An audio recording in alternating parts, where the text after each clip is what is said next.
ட்ரிகோனோமெட்ரிக் டேபிள ஷார்ட்கட்டா படிக்கிறேன்னு தப்பா நீங்க அண்டர்ஸ்டாண்ட் பண்ணிக்கிறீங்க.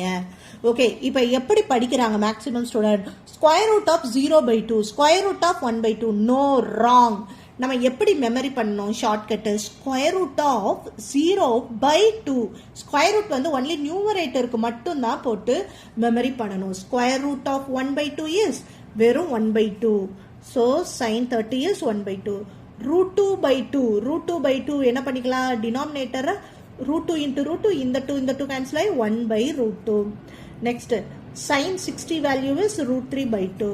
இங்க √4 ஓட வேல்யூ 2 பை டினாமினேட்டர்ல ஒரு 2 இருக்கு, கேன்சல் ஆகி 1. So sin 0 0, sin 30 1/2, sin 45 1/√2, sin 60 √3/2, sin 90 1. அடுத்த காசு எப்படி எழுதணும்? ஜஸ்ட் இதை ரிவர்ஸ் பண்ணணும். இந்த நம்பரை இங்க எழுதணும், இதை இங்க எழுதணும், இதை இங்க எழுதணும், இதை இங்க எழுதணும், இதை இங்க எழுதணும். இந்த மாதிரி நீங்க மெமரி பண்ணணும். இந்த ராங் வே மறந்துருங்க. ஓகே, உங்களுக்கு கொஸ்டின் டைமோட கொஸ்டின்ஸ் என்னன்னா, sin 45 ஆன்சர் என்ன, cos 60 ஆன்சர் என்ன, இந்த ரெண்டு ஆன்சரையும் கமெண்ட்ல பிளேஸ் பண்ணுங்க. தேங்க்யூ.